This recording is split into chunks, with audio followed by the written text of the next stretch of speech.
Isso aí. Glória a Deus. Meus irmãos, a paz do Senhor. A paz do Senhor. Amém. Glória a Deus. Aproveitando que os irmãos estão de pé, livro do profeta Ezequiel, capítulo 37. Glórias a Deus. Enquanto os irmãos procurem, localize o texto bíblico. Quero louvar a Deus por esta oportunidade, ao pastor pelo convite, e os demais irmãos aí, que Deus possa abençoar de uma forma toda especial. Livro do profeta Ezequiel, capítulo 37. Quem achou, diga amém. Versículo 1 diz assim: Veio sobre mim a mão do Senhor, e ele me fez sair no espírito do Senhor, e me pôs no meio de um vale que estava cheio de ossos, e me fez passar em volta deles, que eram muito numerosos sobre a face do vale, e eis que estavam sequíssimos. E me disse: Filho do homem, porventura viverão estes ossos? E eu disse: Senhor Jeová, tu o sabes. Então me disse: profetiza sobre esses ossos e diz-lhes: ossos secos, ouvi a palavra do Senhor. Assim diz o Senhor Jeová: a estes ossos eis que farei entrar em vós o espírito e vivereis, e porei nervos sobre vós, e fareis crescer carne sobre vós estenderei pele, porém em vós o espírito, vivereis e sabereis que eu sou o Senhor. Então profetizei como se me deu ordem, e houve um ruído enquanto eu profetizava, e eis que se fez um rebuliço, e os ossos se juntaram, osso com osso, e olhei, e eis que cresceram nervos sobre eles, e cresceu a carne, e estendeu-se a pele sobre eles por cima, mas não havia neles espírito. E me disse: profetiza ao espírito, profetiza, ó filho do homem, e diz ao espírito: assim diz o Senhor Jeová: vem dos quatro ventos, ó espírito, e assopra sobre esses mortos para que viva. E profetizei como ele me deu ordem. Então o espírito entrou neles e viveram, pondo-se em pé um exército grande em extremo. Um exército grande em extremo. Amém? Pode só tomar o seu assento, glorificando e exaltando o nome do Senhor e Salvador Jesus Cristo. O texto que o Senhor Deus me deu para esta noite se encontra dentro do livro do profeta Ezequiel. Ezequiel é um dos profetas que Deus levanta no Antigo Testamento com uma voz profética, com potencialidade de mudar cenário. Até porque o período ou contexto histórico que Ezequiel recebe o seu chamado é um período que a nação de Israel passa por um período delicado, um período de crise, um período de declínio, onde o povo está vivendo a sua pior fase, que é a fase do cativeiro. Deus, por permissão, permite que a Babilônia se levante contra a nação de Judá, e assim sucessivamente leva eles para o cativeiro. E numa dessas levas, nós temos Ezequiel sendo transportado. A Bíblia diz que Ezequiel, ele é levita, ele é sacerdote, filho de Buzi, alguém que tinha uma representativa no meio do povo, até porque em Jerusalém, naquele tempo, o que valorizava era a adoração. O templo estava em estima, a nação estava diante do Senhor, mas somente com os lábios, porém não com o coração. E por não adorar a Deus com a integridade do seu ser, Deus permite que o cativeiro venha, para que Deus pudesse dar alguns ensinamentos para a nação de Israel. O primeiro deles é aquilo que nós lemos no profeta Isaías. Israel apresentava a sua oferta, fazia a sua oração, apresentava o seu louvor, e Deus não ouvia a nação de Israel. Porque, irmão Everton, porque Israel adorava com os lábios, porém o coração estava longe.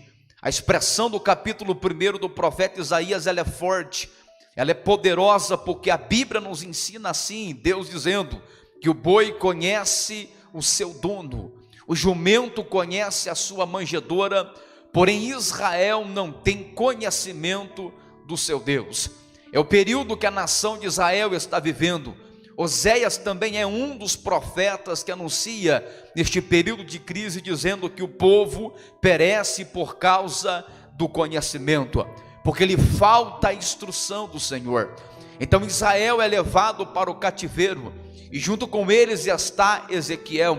E segundo o texto bíblico, nós temos que Ezequiel está à beira do rio Quebar, ali fazendo a sua obra diária, porque agora de sacerdote ele passa a ser escravo na Babilônia. E por ser escravo na Babilônia, ele está debaixo da tutela de Nabucodonosor.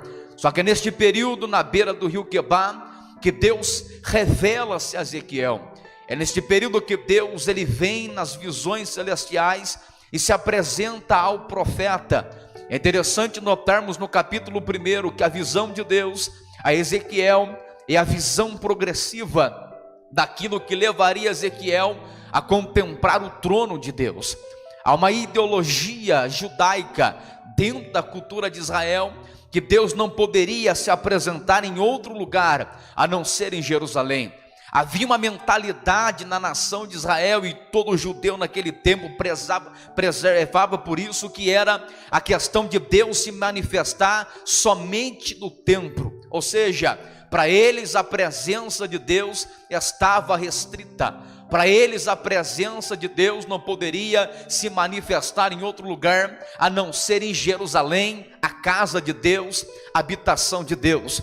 Deus vem quebrando os paradigmas e quebrando aquilo que eles tinham por cultura ou ideologia. Até porque quando Ezequiel está à beira do rio Quebar, a Bíblia nos ensina que Ezequiel começa a ter revelações de Deus. Deus começa abrindo a visão de Ezequiel. Ezequiel vê a glória de Deus vindo, é uma forma de vento, uma nuvem ampliando, até o ponto de Ezequiel atravessar as revelações e ver alguém assentado sobre um alto e sublime trono. E quando Ezequiel vê o trono aberto, acima das nuvens, alguém semelhante ao Filho do Homem, a Bíblia vai dizer que Ezequiel não suporta a presença de Deus. Ezequiel não suporta o nível da revelação.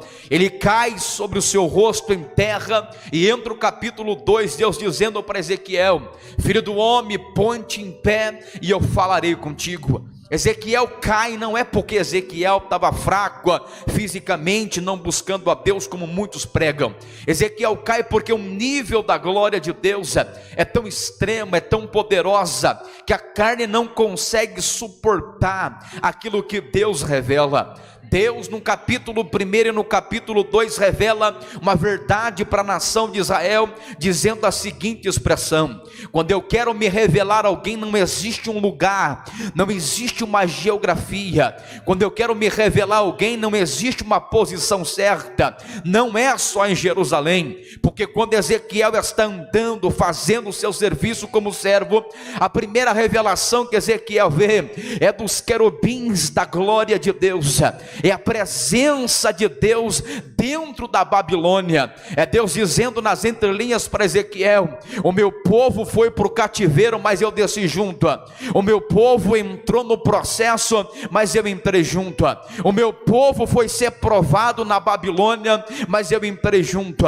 Não é a mensagem, mas lá vai uma palavra profética para o teu coração. Qual é a palavra, irmão Everton? Não importa o ambiente na sua vida que você esteja vivendo, Deus entrou contigo. Não importa o processo que você está passando, Deus entrou contigo. Não importa pelo vale que você está atravessando, a presença de Deus não te abandonou. Deus se revelou para Ezequiel dizendo: Ezequiel, eu estou também na terra da Babilônia. Ezequiel, eu estou também na Babilônia. E ali Deus começa a descortinar, ali Deus começa a liberar um processo na vida de Ezequiel. Mas sabe o que é interessante? Deus leva para o cativeiro um povo que Deus iria preservar. Deus leva para o cativeiro um povo que Deus iria guardar. Quando Deus se apresentou para o profeta Jeremias, nós entendemos que Deus falou para Jeremias: Jeremias, o que vê? Jeremias vê figo bons e figos ruins. E Deus falou: Jeremias, eu vou pegar os bons, eu vou levar para dentro do cativeiro, e os ruins, o estragado, eu vou deixar aqui para a Babilônia saquear. Então Deus permite que a sua nata, a sua remanescência fosse levada para dentro do cativeiro. E qual o propósito disso, irmão Everton? O propósito é Deus dizendo para Jeremias: Israel perdeu o conhecimento de quem eu sou, Israel perdeu o conhecimento de quem eu sou na vida deles, porém lá no cativeiro eu serei conhecido de Israel. Israel me conhecerá, e eu voltarei a estruturar o meu relacionamento, a minha estrutura junto à nação de Israel. É interessante ressaltarmos também que Israel tinha o templo, Israel tinha adoração, mas mesmo assim Israel se corrompe, ele se exalta, o seu coração se engrandece ao ponto de Deus permitir uma etapa na vida de Israel para que novamente pudesse viver aquilo que Deus tinha decretado para ele, porque Deus queria ser conhecido no meio da nação. Então é neste período que Ezequiel é a voz profética. Entenda que a princípio, quando Israel entrou no cativeiro, eles tinham uma esperança de ser aproximadamente rápido a sua saída, eles tinham uma esperança de sair rápido do cativeiro. Só que os anos se passam, o tempo vai passando, e ali no cativeiro toda a esperança de escape vai indo embora. Ali no cativeiro tudo que eles tinham em perspectiva do amanhã vai indo embora.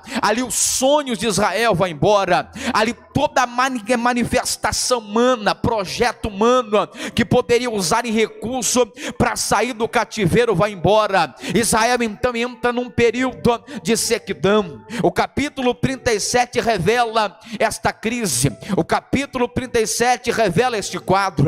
Deus transporta o profeta Ezequiel em um arrebatamento de espírito. Deus coloca Ezequiel em um cenário de visão. Deus coloca o profeta Ezequiel em um ambiente onde Deus vai revelar uma verdade daquilo que está se passando no meio da nação de Israel. Eu gostaria que você prestasse bem atenção naquilo que o texto nos ensina. Ezequiel é um profeta que nós chamamos de profeta dimensional. Irmão Everton, que é um profeta dimensional? É um profeta que transita na dimensão do Espírito.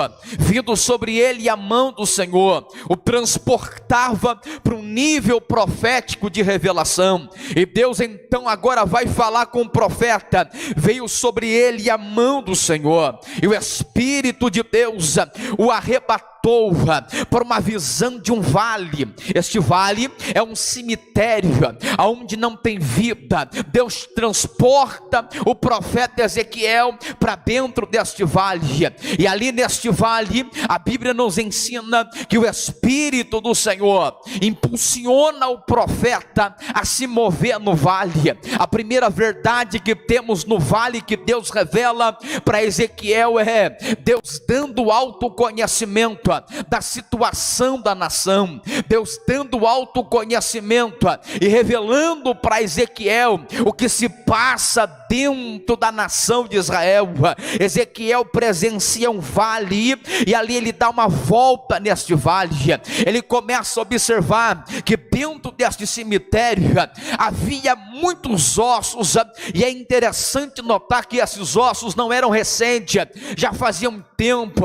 Ele via que eram sequíssimos e muito tanto numérico. A primeira coisa que Deus revela nas entrelinhas para Ezequiel é uma mensagem simples, porém objetiva. O profeta no vale, ele tem a visão aberta para contemplar o caos. O profeta no vale, ele tem a percepção divina para entender o que está acontecendo.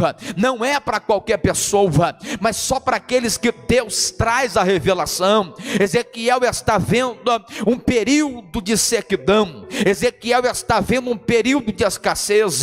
Ezequiel está vendo um período em que a nação de Israel não tem nenhuma probabilidade de vida, se entregou no cativeiro, não tinha nada a ser feito, nada a ser movimentado para que a situação mudasse. Então Deus representa para Ezequiel, está vendo Ezequiel este vale? Ezequiel viu o quadro e fala: sim, Senhor, eu estou vendo. Então Deus vai conversar, Deus vai palestrar com o profeta, dizendo da seguinte questão: ei, Ezequiel, pode reviver esses ossos? Ezequiel, ele é sábio. Ezequiel entende uma coisa, um princípio que nós temos que empreender.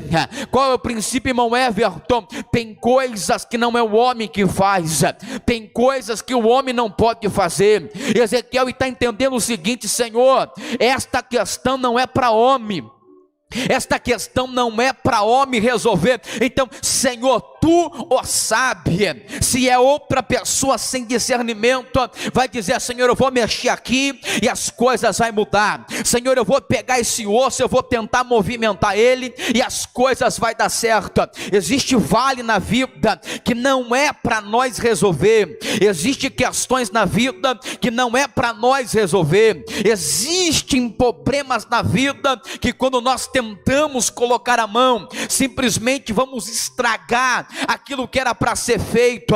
Porque, irmão Everton, porque tem coisas que não é para o homem fazer, mas é para Deus. Então, quando Deus revela para o profeta a situação do vale, Deus dá uma abertura de diálogo, dizendo: Ezequiel, pode reviver esses ossos?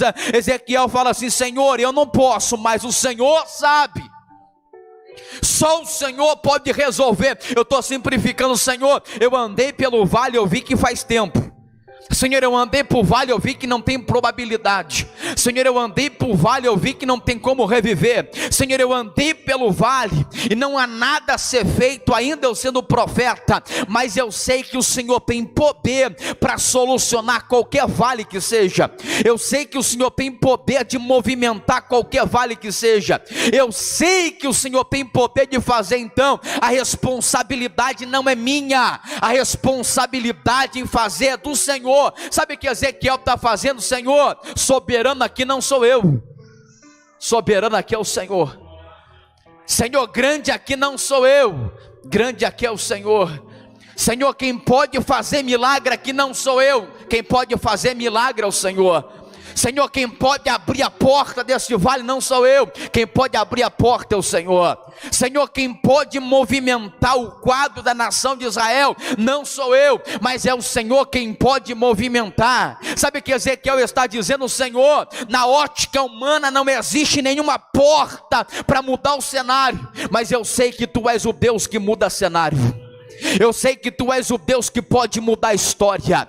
Eu sei que tu és o Deus que pode movimentar este vale. Eu sei que tu és o Deus que pode transportar esta situação de miséria e declarar uma circunstância abençoada para a nação. E palestrando com Ezequiel, Deus fala: Ezequiel, então, já que você sabe que eu sou Deus que movimenta o vale, eu vou liberar uma palavra sobre a tua vida hoje. Ezequiel vai receber uma palavra que vem de Deus. E qual é a palavra, irmão Everton? Ezequiel, tu já viu o cenário? Sim, Senhor. Tu já viu o caos? Sim, Senhor. Dá para mudar? Não, só o Senhor. Então eu vou fazer algo diferente, Ezequiel. Eu vou te dar uma autoridade neste vale para você liberar uma palavra que transforma. Deus pega Ezequiel e vai dar a ele uma direção profética. Deus pega o profeta Ezequiel e vai dar a ele uma direção profética. Fala comigo, direção profética. Direção profética. porque tem vale que não é na atitude humana, mas é na palavra que vem do céu. Deus falou a Ezequiel: então agora a partir de hoje, você vai começar a profetizar. E é interessante que a palavra profética não é somente liberar uma palavra no ar. Deus dá direção para o profeta Ezequiel profetizar. E qual é a direção que Deus vai dar, irmão Everton? Ezequiel, a primeira profecia de punho natural. A primeira profecia vai ser de punho natural, representando Israel. Qual é a profecia? Tu vai profetizar primeiro para os ossos. Quando Deus dá direção para Ezequiel profetizar para os ossos, Deus está dizendo simplesmente assim: a nação perdeu a esperança, perdeu a força, perdeu toda aquela adrenalina de esperar em mim para o milagre acontecer no cativeiro. Então não há nada a ser feito. Então antes do milagre e a vida vir, eu preciso estruturar o emocional da nação. Eu preciso estruturar primeiro Israel, dizendo que eu sou Deus. Então Deus dá direção para Ezequiel. Primeiro é para os ossos, porque os ossos representam quem? Toda a casa diz: está sem estrutura, está seco, sem esperança, sem perspectiva, nada para ser feito e nada para ser realizado. E o profeta no vale, em espírito, libera uma palavra sobre os ossos. Se você continuar lendo o texto, você vai entender que Deus falou: esses ossos são toda a casa de Israel, verso 11. E depois Deus fala: eu vou abrir a sepultura, eu vou tirar, é como se estivesse morto. E Deus falou a Ezequiel: profetiza primeiro para onde? Para os ossos. Ezequiel vai lá, ossos secos, ouvi a voz, está tudo acontecendo na dimensão do Espírito, porque isso aqui é uma visão de Deus. Está tudo acontecendo na dimensão do Espírito. Ezequiel libera uma palavra para os ossos, e os ossos começam a se movimentar, porque no vale vai acontecer um ruído. E o ruído que acontece no vale faz a movimentação que ninguém podia fazer. Deus movimenta aquilo que há muito tempo está parado. Deus começa a movimentar. Aquilo que há muito tempo estava seco começa a movimentar no vale, porque a palavra profética liberada debaixo da direção divina tem poder de movimentar a circunstância.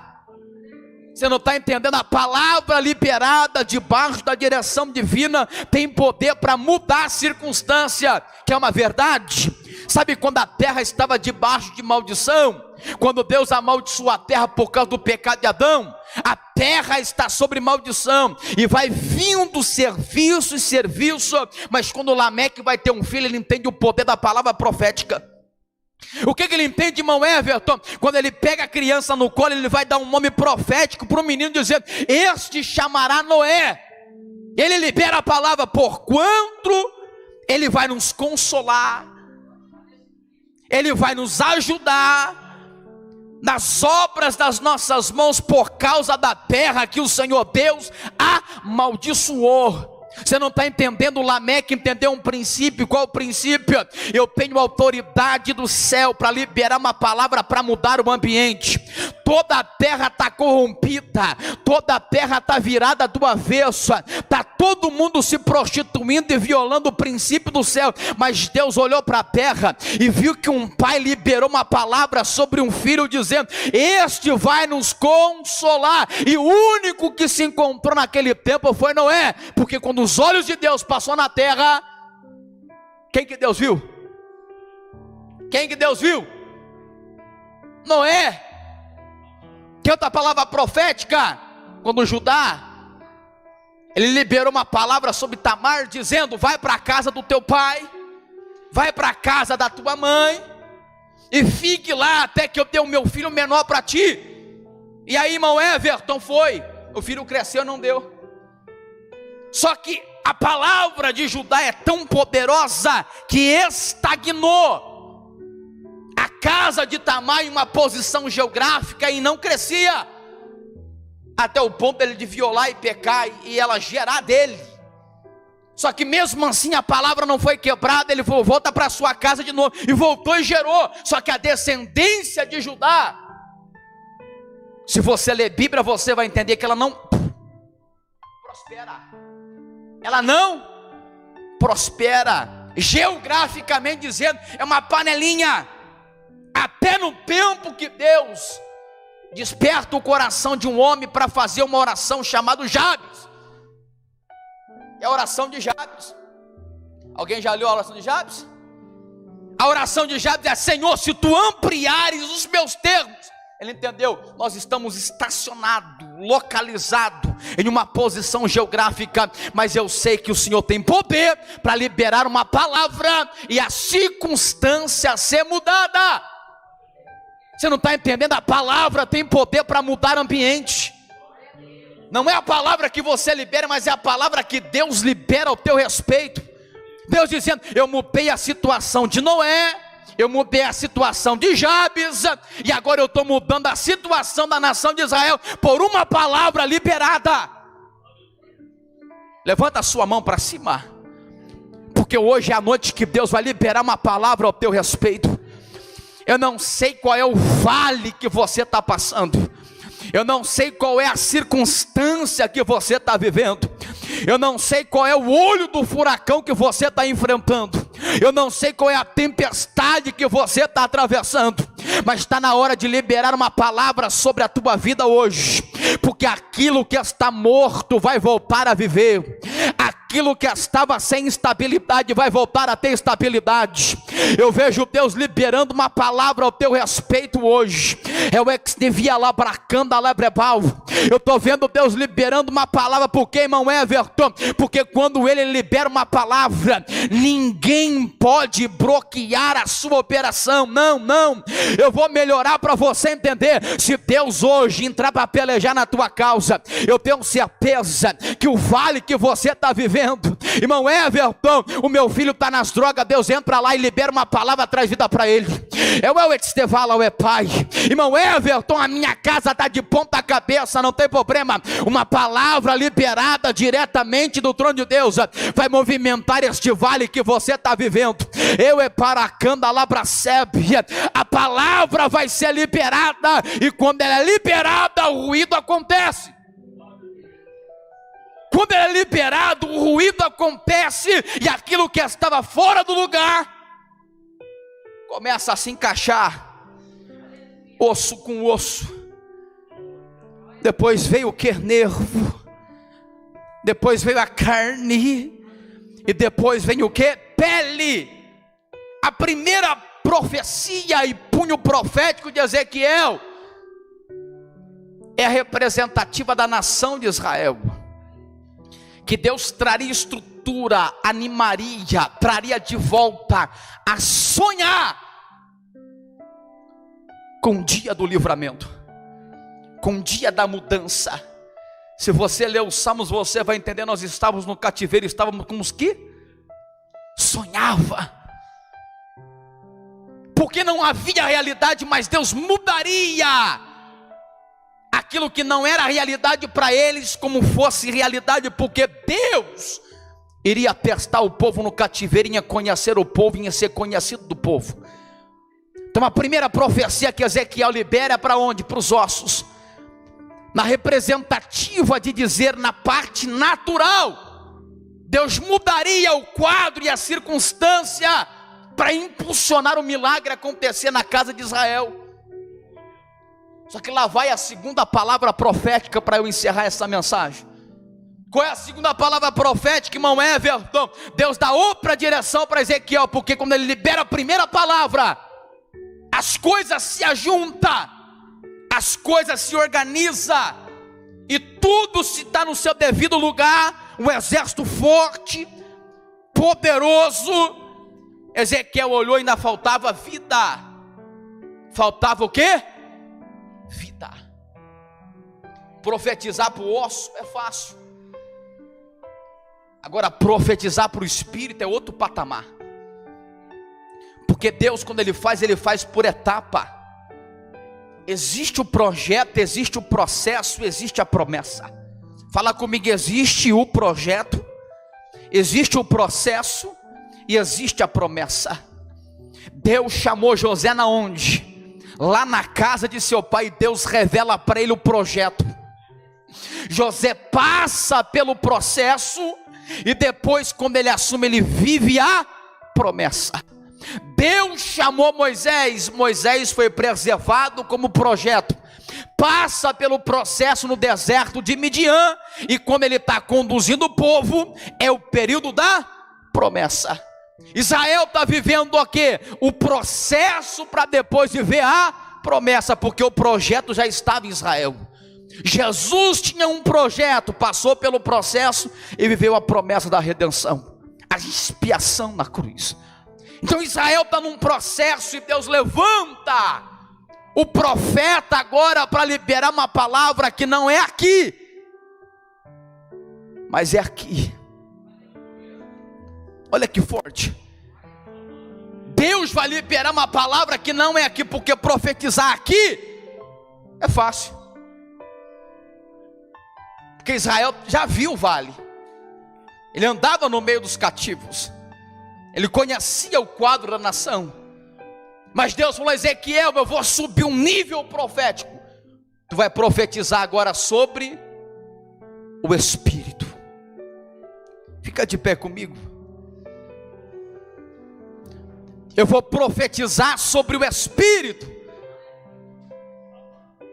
Ezequiel alça a sua voz profética no meio deste vale e diz: Espírito, vem dos 4 ventos e assopra sobre esses, para que viva. Existem 2 operações do Espírito: sobre e dentro. Se você olhar no Antigo Testamento, você vai perceber que o Espírito agiu de 2 formas. Deus sempre agiu primeiro sobre, para depois agir dentro. Primeiro Deus constrói, para depois Deus habitar.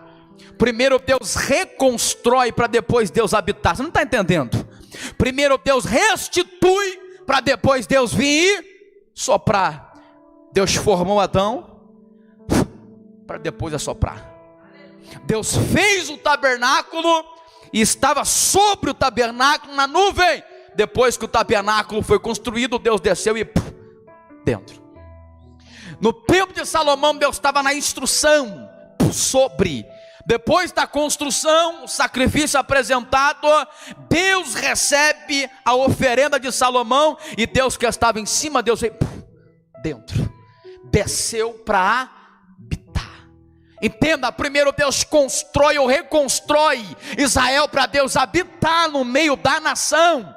A obra na cruz foi executada, o Espírito estava sobre. Jesus deixou bem claro: ele vai convencer o homem do pecado, da justiça e do juízo, sobre. Mas depois que ele convence, ele constrói, ele vem e dentro.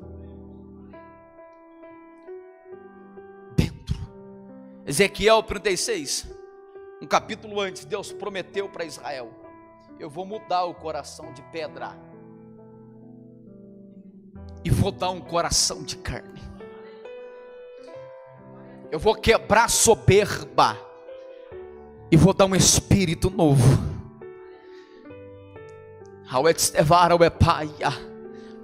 E Ezequiel alça a sua voz e profetiza: vem Espírito dos 4 ventos.